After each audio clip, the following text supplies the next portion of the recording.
Hey, je voyais pas d'autre endroit où poster ces histoires, alors je me suis dit pourquoi pas vous les narrer ici, vous les raconter, les partager. Ça fait quelques années maintenant que je suis un agent en recherche et sauvetage. Et au cours de ma carrière, j'ai vu certaines choses qui peut-être pourraient vous intéresser. J'arrive assez bien à retrouver les personnes disparues. La plupart du temps, elles s'aventurent juste en dehors du sentier, ou elles tombent d'une petite corniche. Elles parviennent pas à retrouver leur chemin. La majorité d'entre elles connaît le vieux principe de rester où vous êtes, et elles ne partent pas loin. Mais j'ai eu deux exemples où ça n'avait pas été le cas. Les deux me dérangent beaucoup et je m'en sers pour me motiver à travailler encore plus dur sur les affaires de disparition où on m'appelle. Le premier cas était celui d'un petit garçon parti cueillir des baies avec ses parents. Lui et sa sœur étaient ensemble et ils ont tous les deux disparu au même moment. Leurs parents les ont perdus de vue pendant quelques secondes et apparemment c'était assez pour que les enfants s'éloignent, comme leurs parents ne parvenaient pas à les trouver. Ils nous ont appelés et nous en sommes venus à fouiller la zone. On a trouvé la fille assez rapidement. Lorsqu'on lui a demandé où était son frère, elle nous a dit qu'il avait été emporté par l'homme ours. Elle a dit qu'il lui avait donné des baies, qu'il lui avait dit de rester silencieuse, qu'il voulait jouer avec son frère pendant un moment. La dernière fois qu'elle a vu son frère, il était sur les épaules de l'homme ours et il avait l'air calme. Bien sûr, on a d'abord pensé à un enlèvement. On n'a jamais trouvé la trace d'un autre être humain dans cette zone. La petite fille insistait aussi sur le fait qu'il n'était pas comme les autres hommes, qu'il était grand et couvert de poils, comme un ours, et qu'il avait un visage étrange. On a cherché les environs pendant des semaines. C'était une des plus longues affaires sur lesquelles j'avais travaillé dans ma vie. Mais on n'a jamais trouvé la moindre trace de ce gosse. L'autre était une jeune femme qui faisait de la randonnée avec sa mère et son grand-père. D'après la mère, sa fille avait grimpé à un arbre pour avoir une meilleure vue de la forêt. Et elle n'en était jamais redescendue. Ils ont attendu en bas de l'arbre pendant des heures, en l'appelant avant de demander de l'aide. Une fois encore, on a cherché partout, mais on n'a jamais trouvé la moindre trace d'elle. Je n'ai aucune idée d'où elle a bien pu aller. Pas parce que sa mère, ni son grand-père ne l'ont vu redescendre, enfin si en partie, mais aussi parce qu'il n'y avait aucune trace d'elle dans le reste de la forêt. Il m'arrivait quelquefois de chercher des gens, seuls, avec un chien, que ce dernier m'est conduit directement à une falaise. Pas des collines, ni même des parois rocheuses, des falaises à pic, sans aucune prise. Toujours déconcertant. Dans ces cas-là, on peut très bien trouver la personne de l'autre côté de la falaise, comme à des kilomètres de l'endroit où le chien nous a menés.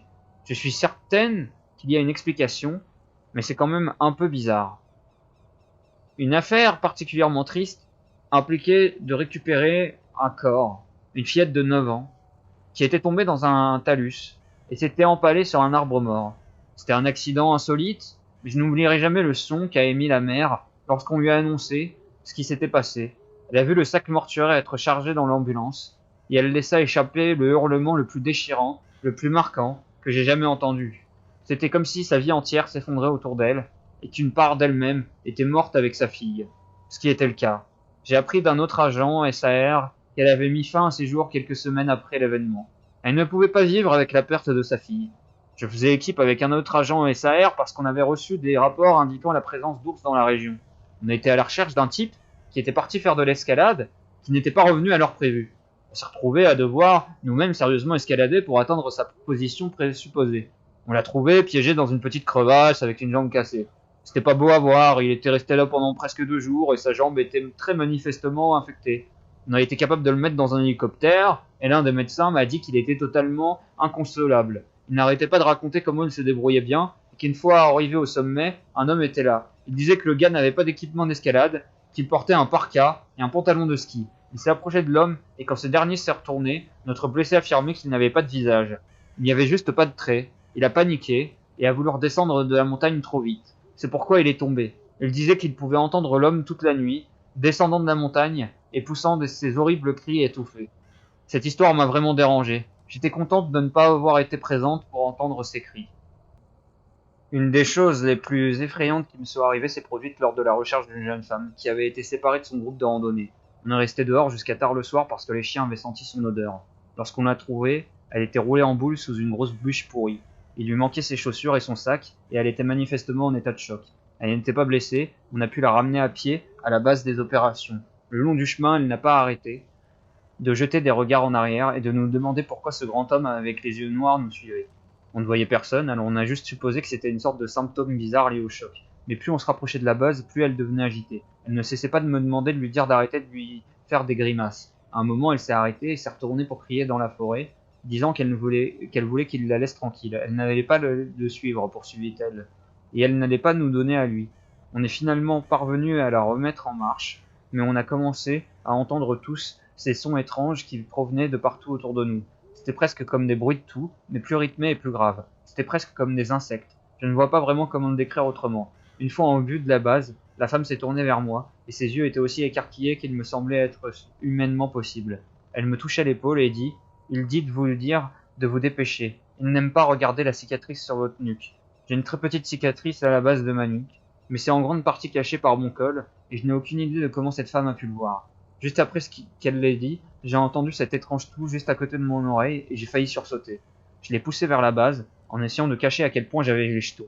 Mais je dois bien avouer que j'étais soulagé de quitter la zone cette nuit.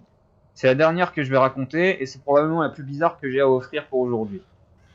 Alors j'ignore si c'est vrai, mais dans toutes les unités de recherche et sauvetage, mais dans la mienne, c'est une sorte de chose taboue que l'on rencontre assez communément.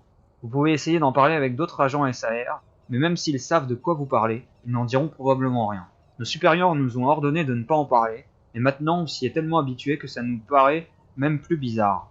Dans à peu près toutes les affaires où on est appelé, au plus profond de la forêt, j'entends par là 30 ou 40 miles, à un moment ou un autre, on trouve des escaliers au milieu des bois. C'est presque comme si vous preniez les escaliers de votre maison, que vous les découpiez et que vous les mettiez dans la forêt. J'ai demandé de quoi il s'agissait la première fois que j'en ai vu, et l'autre agent m'a juste dit de ne pas m'en inquiéter, que c'était normal. Tous ceux à qui j'ai posé la question avaient la même réponse. Je voulais aller les inspecter, mais on m'a dit avec beaucoup de conviction que je ferais mieux de ne jamais m'en approcher. Maintenant, je me contente de les ignorer quand j'en rencontre, parce que ça arrive si souvent. J'ai beaucoup d'autres théories, et si jamais ça vous intéresse, j'en raconterai quelques-unes demain. Si quelqu'un a des théories concernant les escaliers, ou si vous en avez vu également, s'il vous plaît, dites-le moi.